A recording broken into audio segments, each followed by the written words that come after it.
Today we're joined by the amazing Elspeth Grant, fire safety strategist and specialist in evacuation planning and person-centred safety.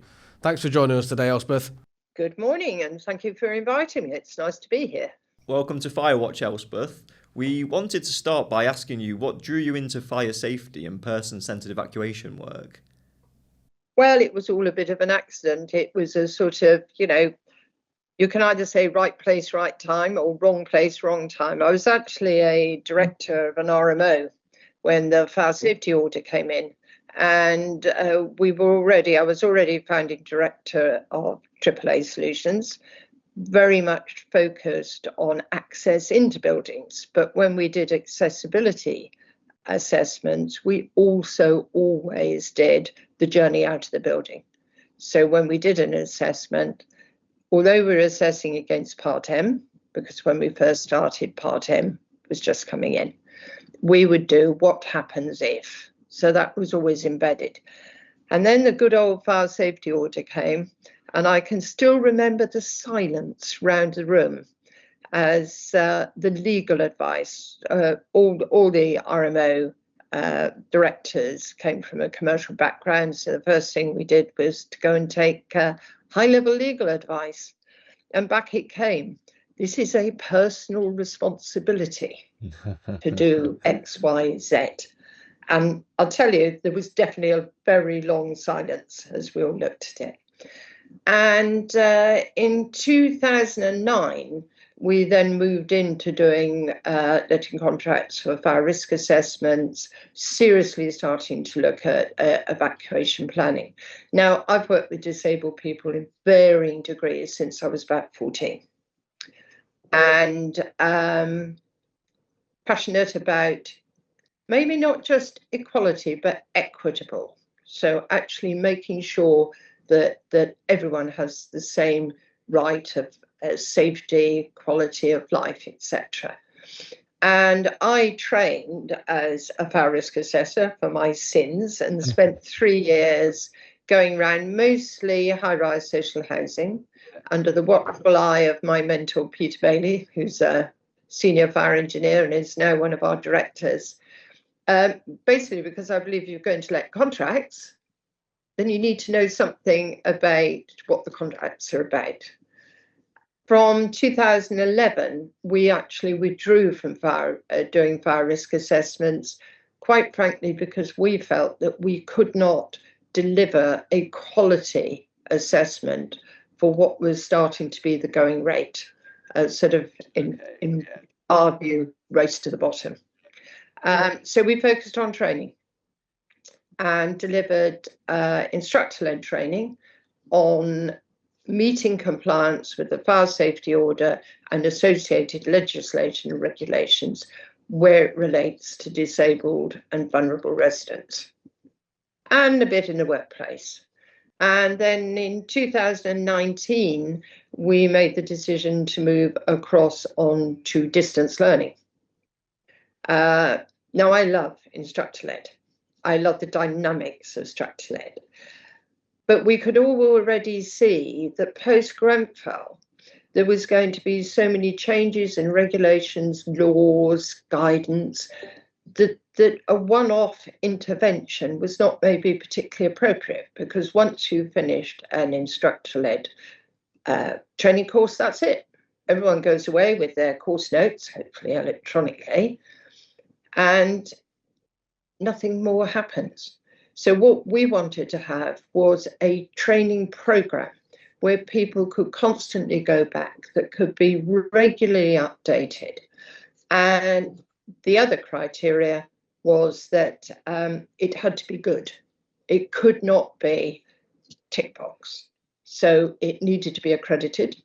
So all our core courses are accredited by the Institution of Fire Engineers and are currently going through accreditation with the RFSM. And that's more or less where we are. Who is it that you're targeting your training courses at then? What is the audience that you're delivering these sessions to? It has moved. Originally, it was workplace. Did a lot of workplace, which has its own challenges, particularly with employees and health and safety at work.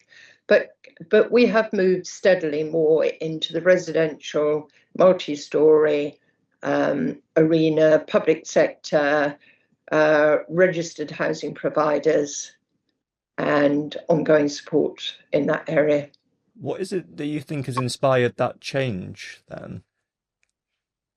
We recognise that it was the housing providers who were really struggling. Now, of course, we had the Grenfell Tower Phase 1 inquiry recommendation that said that peaks had to be done in high-rise buildings.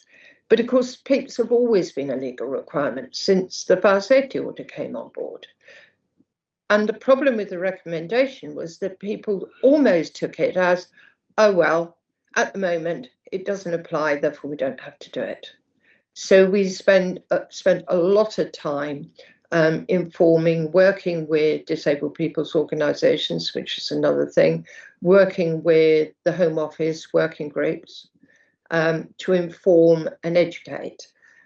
But steadily, it is very clear that the housing providers, the social housing providers, are the ones that are the main focus where we can add value, and add value on a daily basis. I suppose with the recent introduction of Awaab's law as well, that feeds directly into that. And for those that are listening that aren't aware of Awaab's law, are you okay to expand on that and just introduce what that actually is and what that means for people? Yes, we probably have to just rewind a little, because since, I'm just checking the date, April 2006, social housing providers, or providers who are registered with the RSH, the Regulator of Social Housing, have been required to inspect their properties. And there are 29 hazards they're looking at. And they're pretty extensive. So you're looking at physiological hazards, you're looking at psychological hazards, overcrowding, lighting, etc. You're looking at protection against infection. And also protection against accidents. So this is all standard. And the inspections are looking at the property. You're not looking at the occupants, or weren't looking at the occupants. You would look, is the property fit for habitation? Are all these covered? However, in 2020, a little boy called Awaab died. And the coroner's court, the coroner's report triggered a national media campaign, because essentially he died of respiratory infection that had been brought on by mould and damp in his social housing home. And that then triggered what is now known as the Awaab's law. They are a set of regulations that apply to these housing safety rating system hazards that have been in place for a long time. But what these regulations do is they now state that these hazards have to be assessed in relation to the occupant. Right, okay. So if the person is disabled or vulnerable, then that can change the category of the hazard. And the other thing it does, and organisations have been working very hard on this for a very long time, particularly focused on damp and mould. What has sort of left in the sides is the fact that two of the hazards under the rating system are fire safety and electrical. Now, under Awaab's law, when a landlord then assesses these hazards, they then have to rate them, and they have to class them essentially as either an emergency hazard or a significant hazard. An emergency hazard is something that is a serious and imminent harm to a person. Yeah, okay. Okay. So many fire safety hazards, such as or electrical, as far as disabled and vulnerable residents are concerned, will bring serious an immediate risk of harm. The next thing to know is that any emergency hazard has to be made safe within 24 hours. So that's make safe, not fully resolved, but make safe. And that's not something that has been particularly planned for, or the profile has not been raised. So essentially, Awaab's law, in a nutshell, makes the HHSRS ratings into person-centred. So person-centred fire risk assessments now become extremely important. It applies to all housing that is registered with the regulator. So that does not just include flats, that includes all social housing. How I would say how prepared, but how were social landlords meeting these deadlines? How's that going? How have you seen that progress over the last few months, really? They've done a huge amount on damp and mould. But it seems to be only recently that, and Awaab's law clicked in October last year.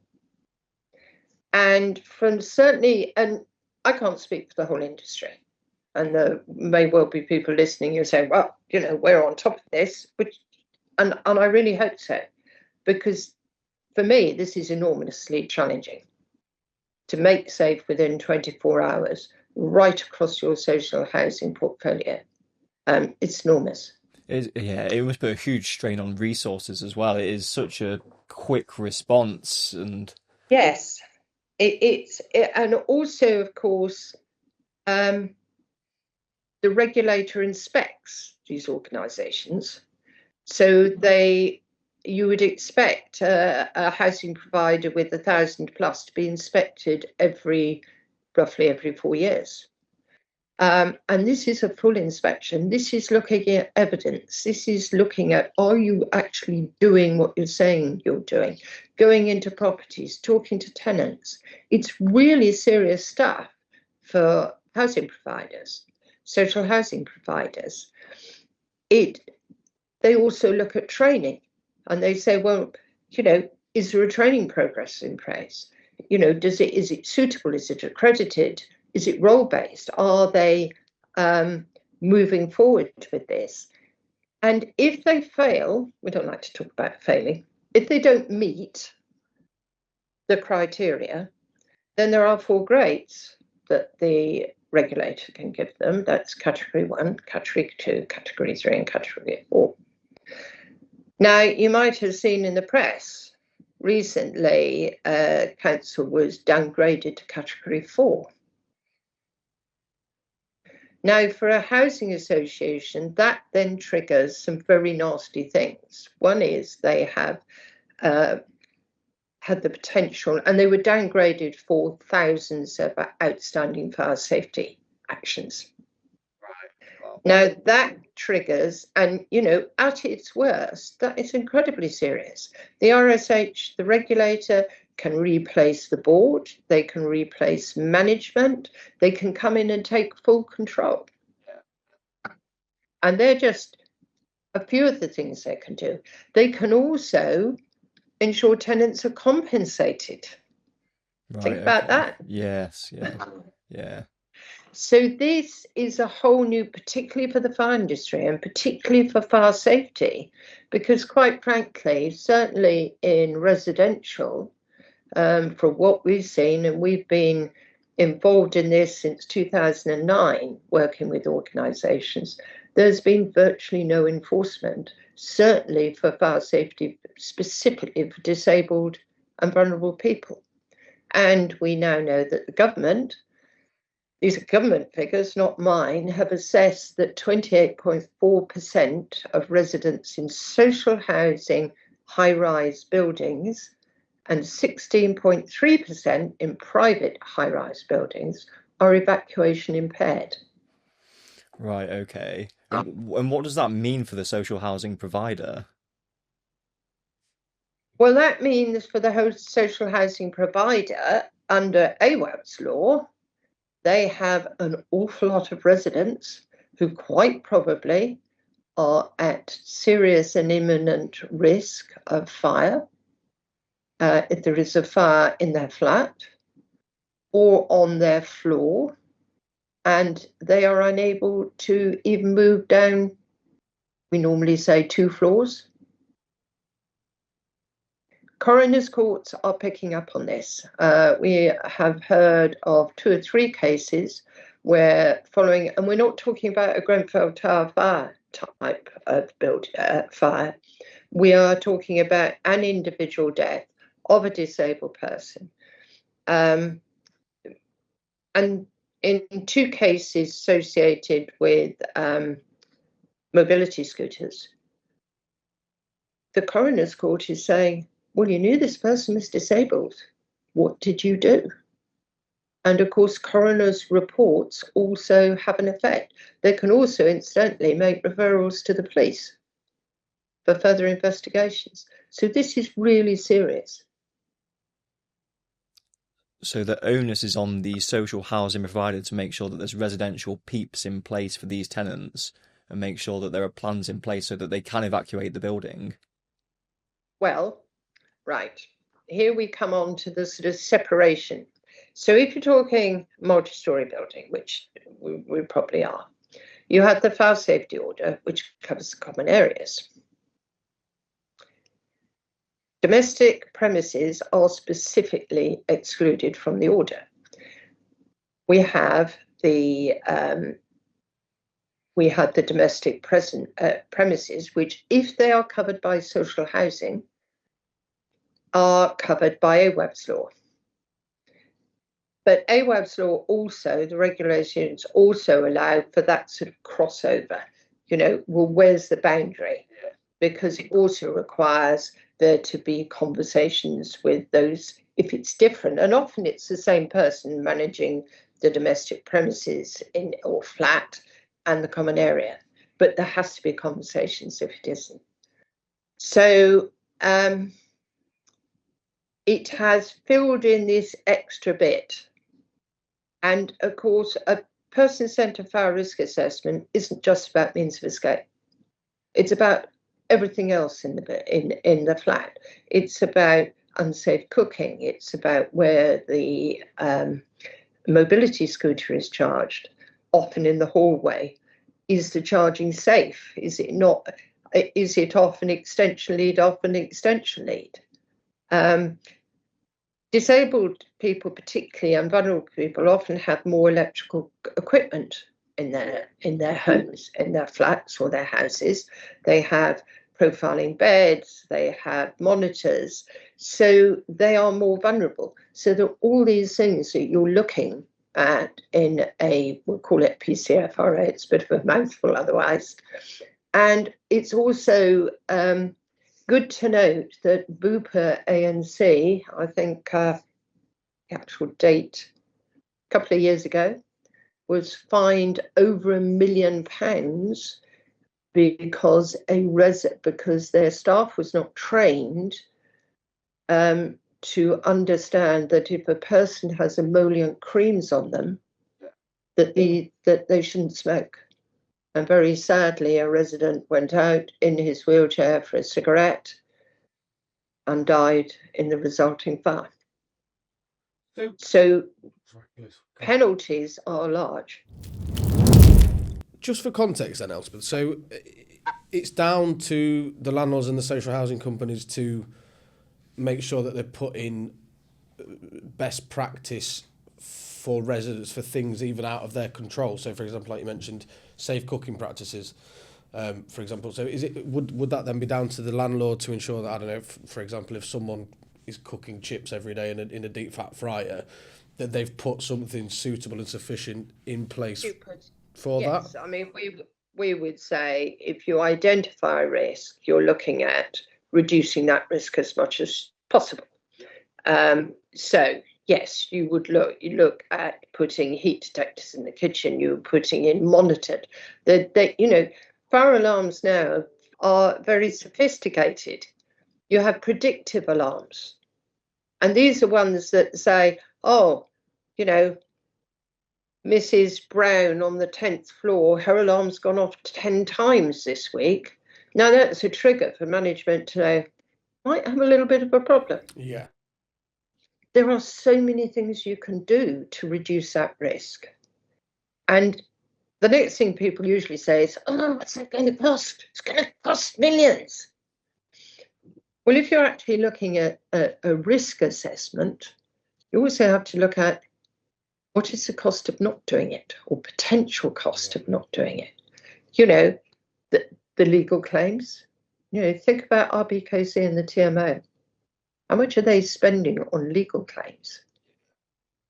If you don't do it, insurers, coroners' courts, you know, the list just goes on and on. Never mind the bad press. Yeah. So, yes, and the other thing that we will probably come back onto when we talk about our peeps is that under the Equality Act, Section 27, you cannot charge a disabled person for a reasonable adjustment. Now, where there is discrimination, and the Equality Act is all about discrimination, what you have some options to remove discrimination. So you can change a policy or procedure, for instance, an escape plan or something like that. You can provide a reasonable adjustment. And the Equality and Human Rights Commission, because we work with disabled people, have confirmed to disabled residents that courts may well see the provision of something like an assisted evacuation device as a reasonable adjustment. And that's where it gets interesting, because Section 27 states that you cannot charge a disabled person for a reasonable adjustment.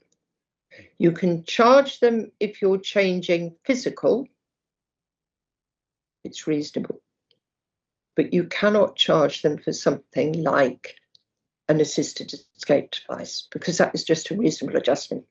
What would a physical adjustment be? Physical adjustment would be, well, probably putting in evacuation lifts, or putting in ramps, permanent ramps, lowering things.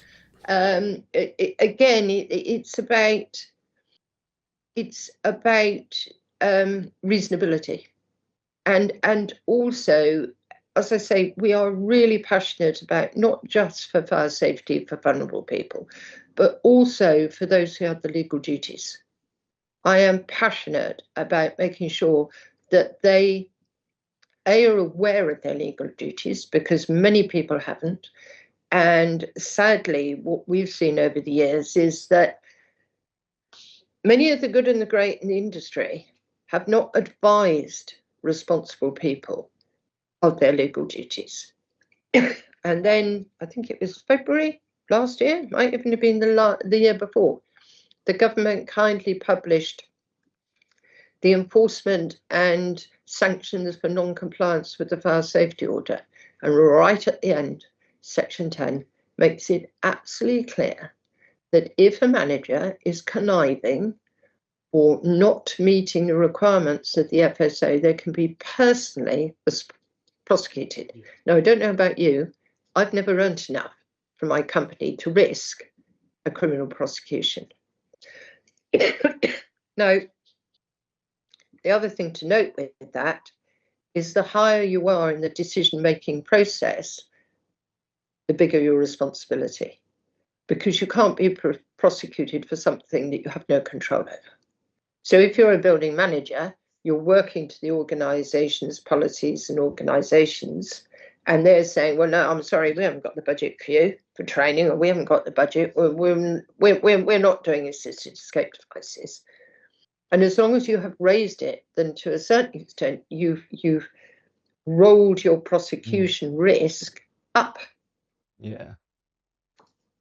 Which there are certain organisations I have worked for previously where I've made sure that I keep a number of emails on my personal email accounts, and things that I may or may not have raised, always good to have.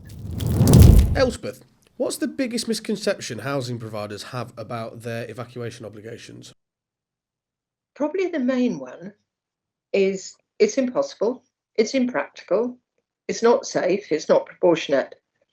And anyway, fire and rescue services, they're only 3 or 4 minutes up the road, and they've said that they will be with us immediately.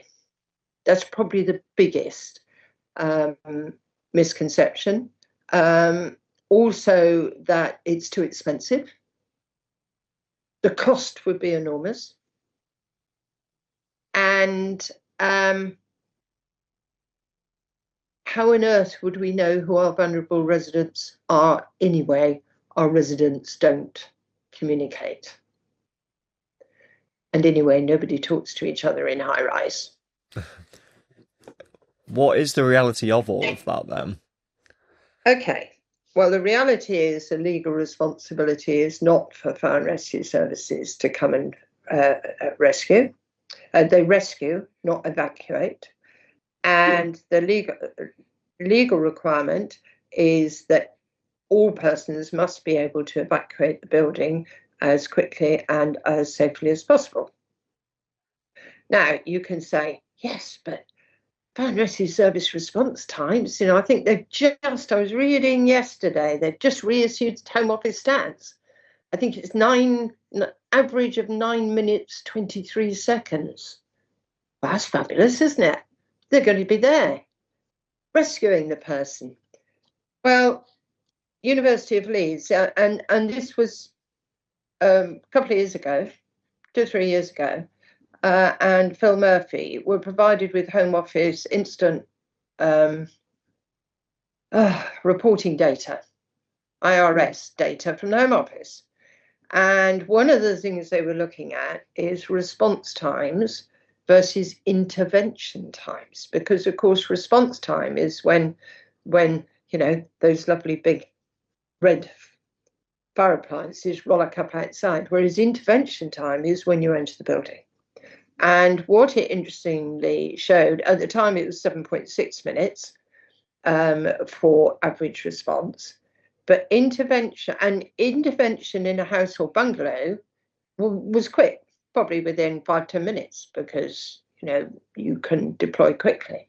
But the IRS data, in fact, showed that on average it was 27 minutes before there was an intervention. Now, I have heard from fairly reliable sources that they have closed this down a bit, but that's average. So any resident is going to be on their own. Residents are on their own for significant times. I mean, would you, if you knew there was a fire in your flat or next door? No. Or on your floor? Stay there? No, it is a really long time. No. So that is one of these myths. The other myth is that papers are terribly expensive to do. Oh, sorry. Let's just do we don't know who they are. Yeah, that would. Yeah, I think so. So there's a misconception that social housing providers won't be able to identify disabled and vulnerable people. Yeah. But is that really true? Grenfell Tower, huge inquiry. We've had the final report. And chapter 6 of the final report is very difficult reading, because it goes through exactly how every one of those residents died, where they died, what happened. And it shows that 19 disabled people died in the fire, which I think probably most people are aware of. That's 41% of the total disabled people that was who lived in the tower. But what it also shows was that the TMO, RBKC, were in fact aware of that 16 of those were disabled and likely to be evacuation impaired. So they knew that in advance of the fire. And they knew that because when you sign up for a lease, one of the questions, do you have any disability or access issues? Now, usually that triggers, oh, got to do a wet room, got to do a lowered a lowered kitchen unit. You know, we need to assess this. And what it should have triggered was, this means this disabled person may well or might not be able to evacuate. We need to do something. For the remaining two, there again could well have been a trigger that would have alerted, because the remaining two, which weren't on their records as disabled, in fact had applied for accessible parking. Right, okay, yep. So this is all about, we call it network fire safety. So it's all about using your data, your intelligence. Now, I come from a data integration, system integration background, 16 years of commercial bid and project management for my sins. I'm passionate about the use of data. And I was really shocked within the industry at how bad we are at using data. The data is there. It's actually using it. So use the data and resident engagement without hopefully scaring them to death. Yeah. What would you suggest that resident engagement look like? Well, the good old building safety regulator, dare I mention the organisation, in fact, did produce a very good guidance on this. So it is essentially using different formats, different forums, also providing information in different languages, because many of our social housing and high-rise populations are diverse, which is great.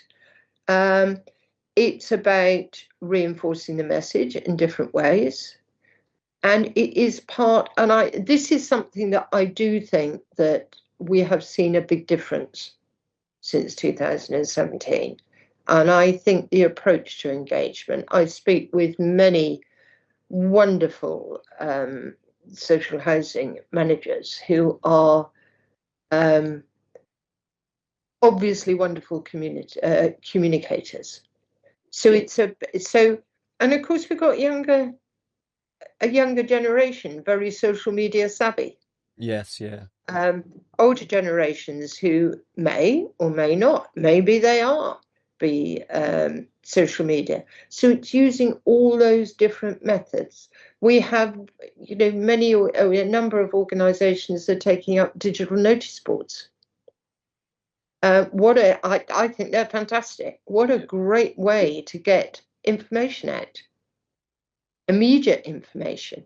We have QR codes, which sometimes I have a little bit of difficulty with, being definitely on the wrong side of 30, obviously.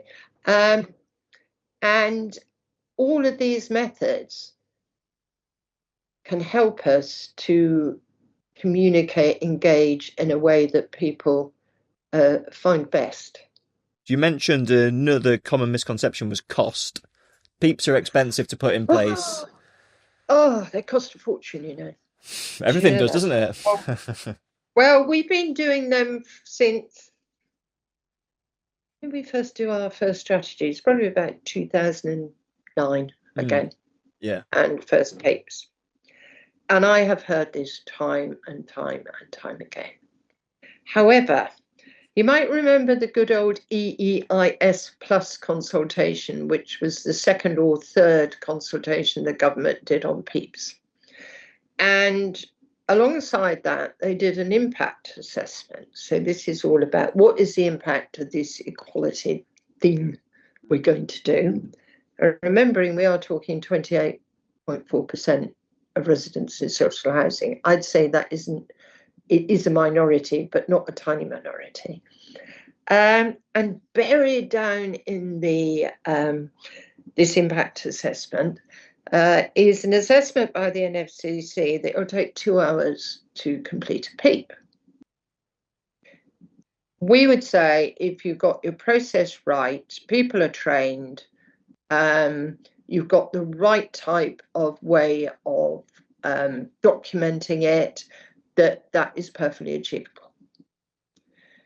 And so 2 hours to develop the PEEP.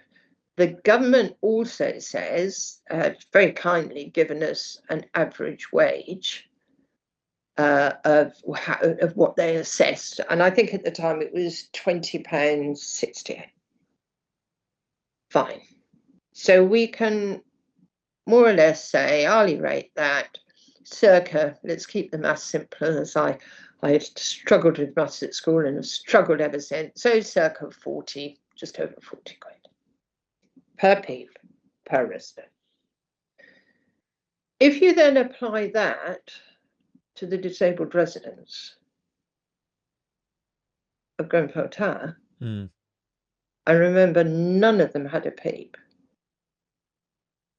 On those government figures, it would have cost RBKC stroke TMO circa £1,500.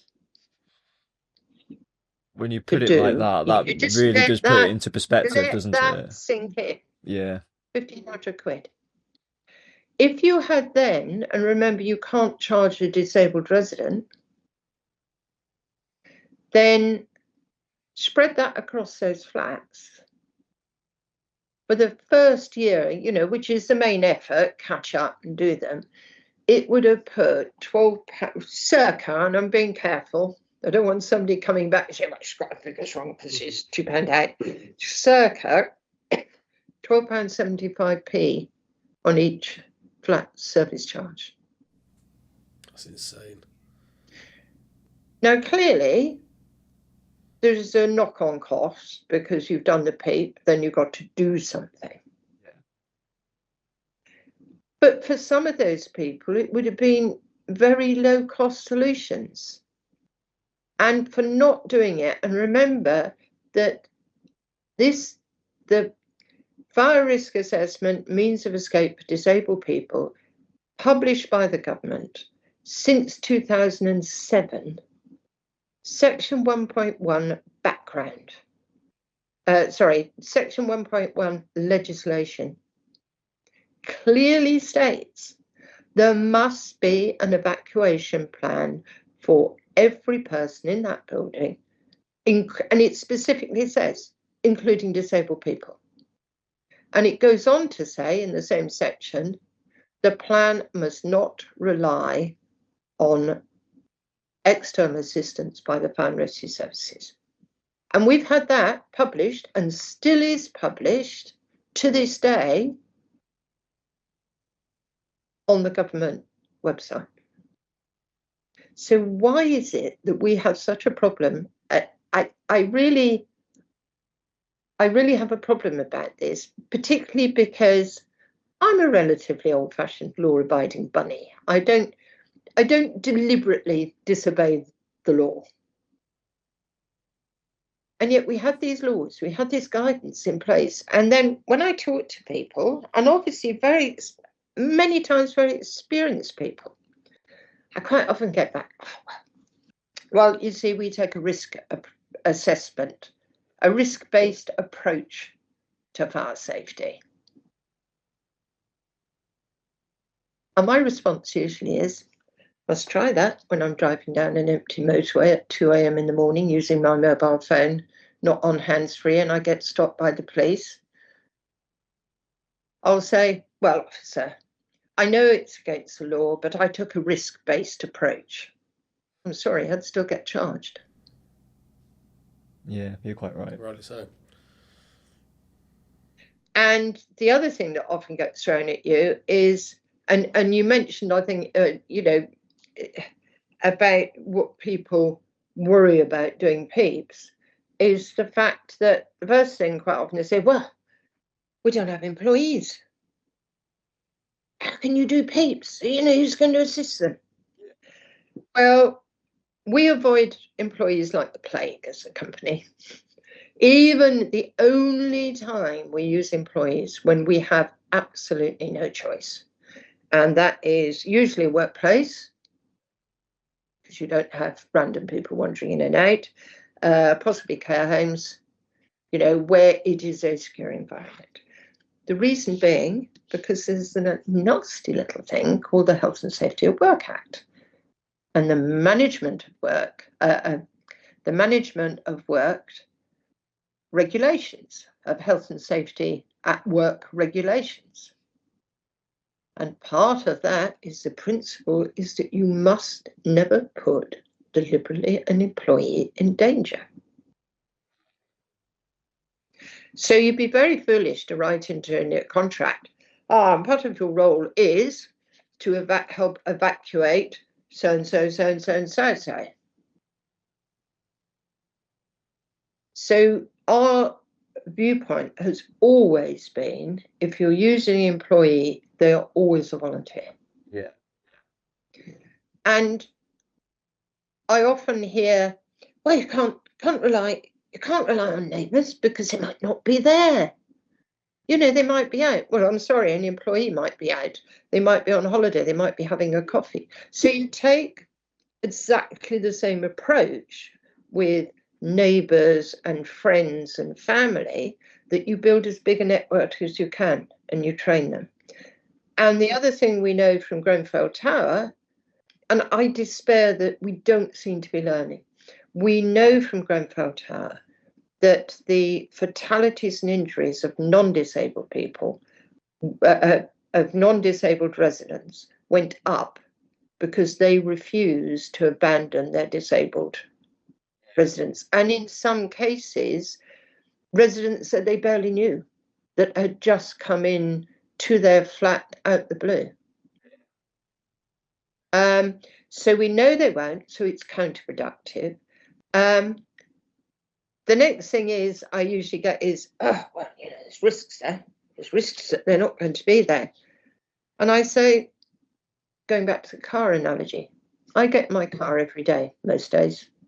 I put my safety belt, always. I know the car has airbags, probably too many for my liking. However, I also recognise I could have an accident that severely injures or kills me. But that doesn't mean that the manufacturer doesn't have to bother to put those protections in. Because what you're looking to do is to reduce the risk to an acceptable level, and also, quite honestly, to give yourself a defence in law. I have done this, I have done that, I have done that, I have done everything I reasonably could.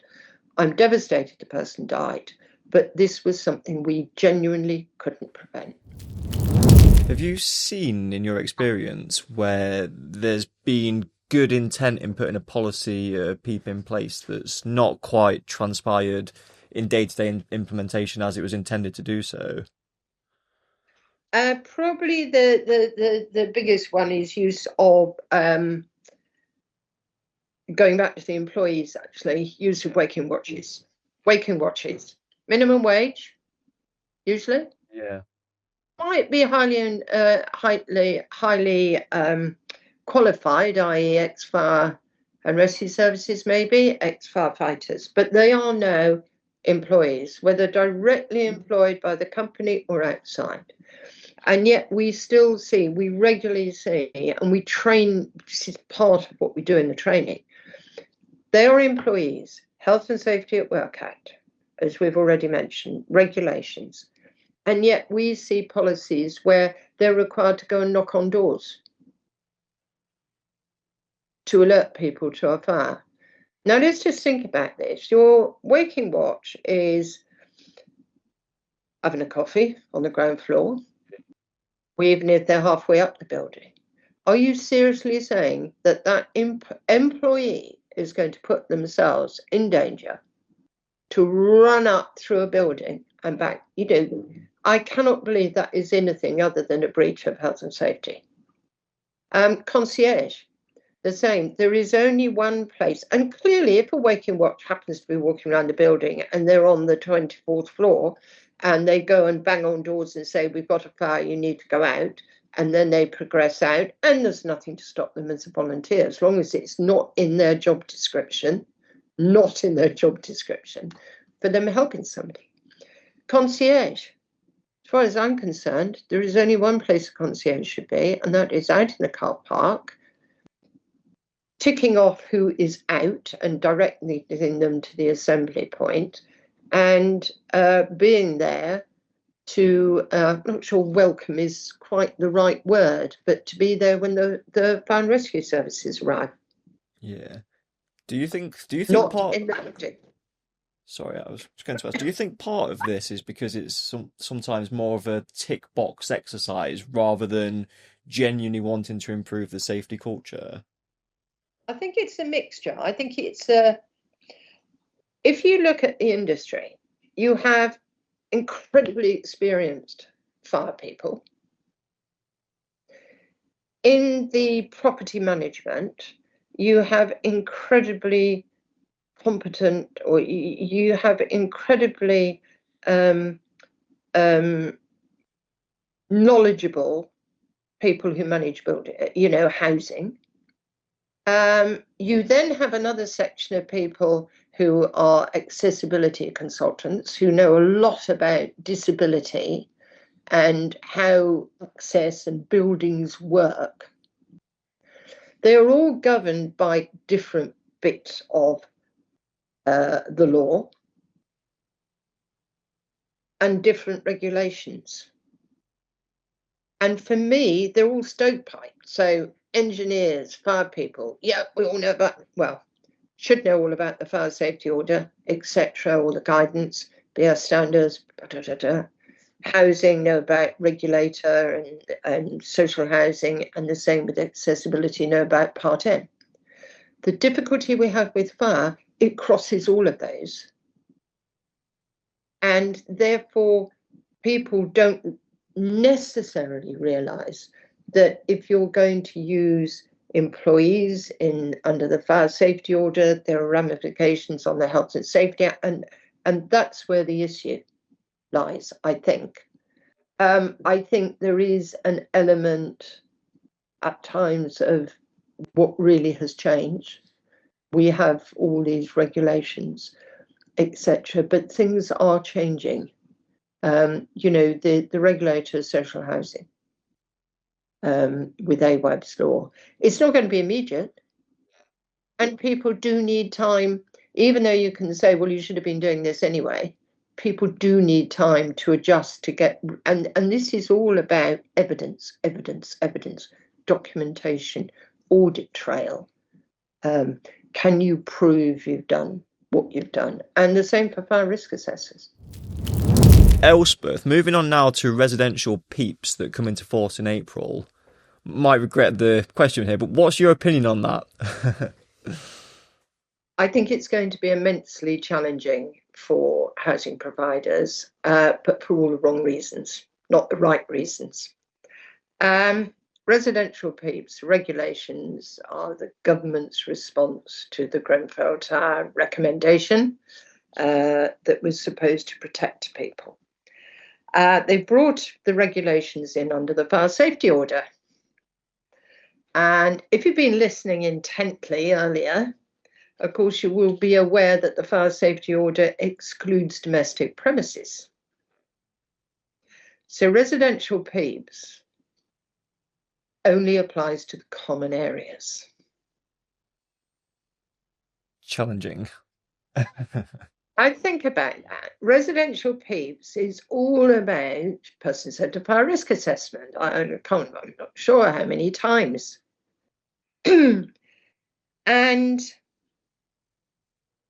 so it's a little difficult to do a person. Well, I suppose you could say it's very easy, because you're not going to be looking at cooking in the common areas. You're mainly going to be looking at means of escape. So far, so good. But then it goes on.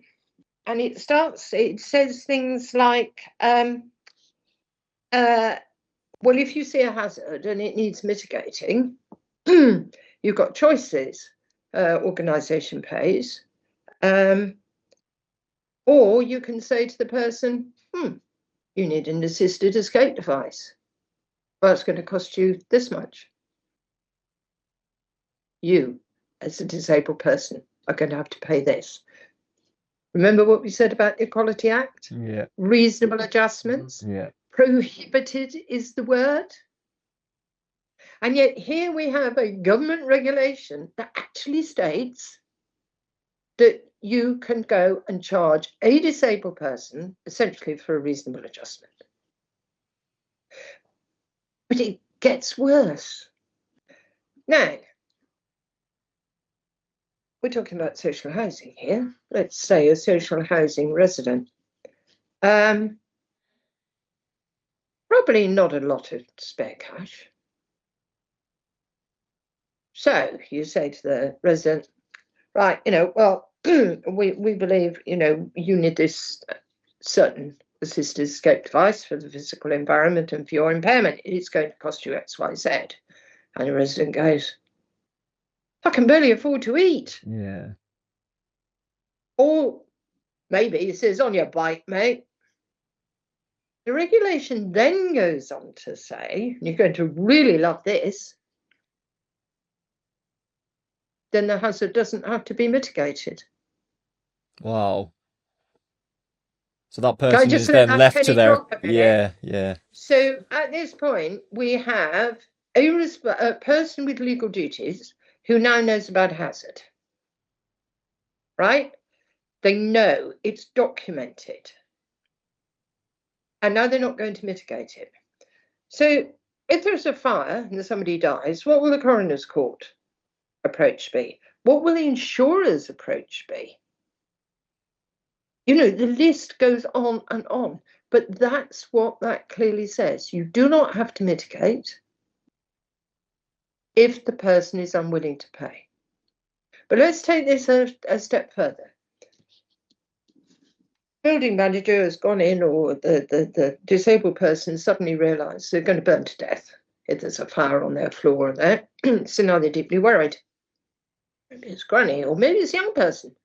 Young people are disabled. Car accidents, illnesses. So, of course, now the family's really worried. They're in, travelling up. They've all seen the pictures of Grenfell. They're all da-da-da-da. Well, that's not a problem. We'll get you one. We'll get you one. You can pop on eBay, you can pick up a natty little number for 50 quid. Quite probably unsuitable for the person, because assisted escape devices have weight limits, may well be unsuitable for the stairs. So if there is an evacuation, you can see the scenario where family are all crowded round, getting the because the other thing you need to remember, and we also, if we are serious about learning from Grenfell Tower, is that Grenfell Tower had family groups on different floors as residents.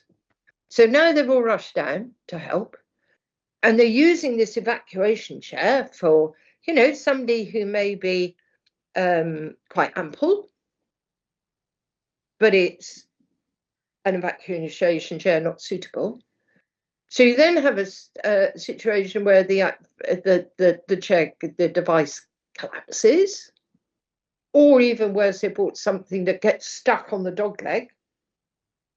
Now you have not only impacted the resident, their family and neighbours, you've impacted every other resident and firefighter.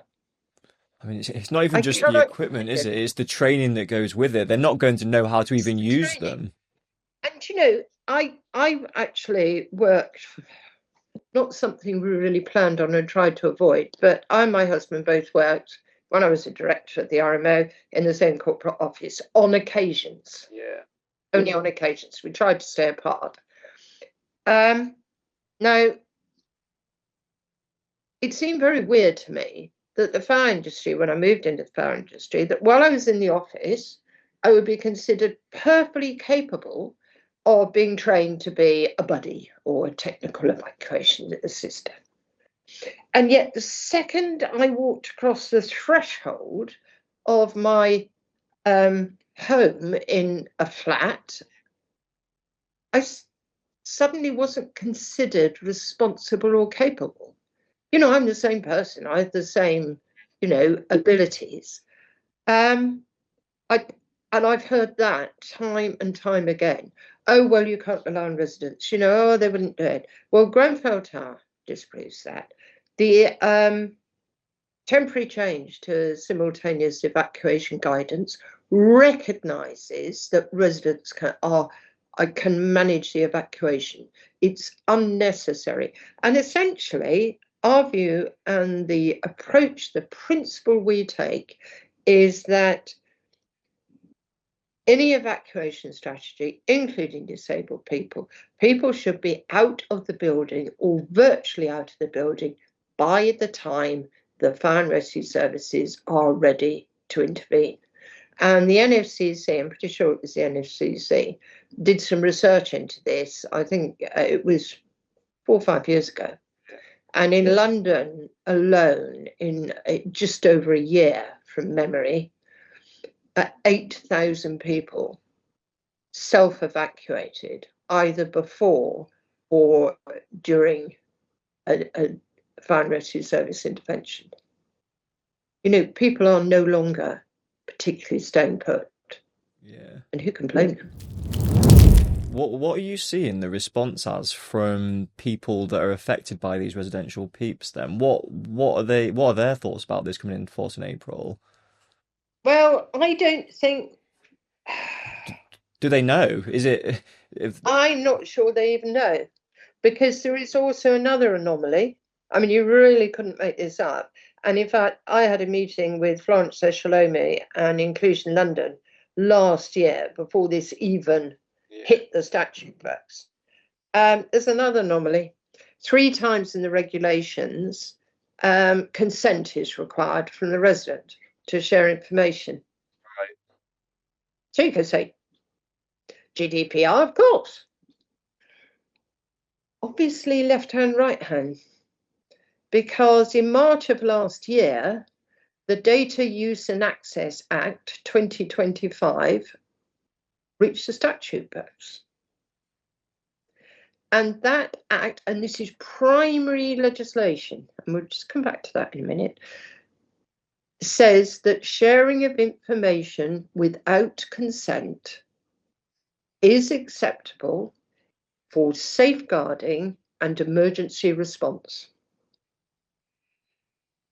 So how can we have an act, and acts take precedence, primary legislation at all times where there is a conflict? Primary legislation takes precedence over secondary, so regulations. So where there is a conflict, it's the act that applies, not the regulation.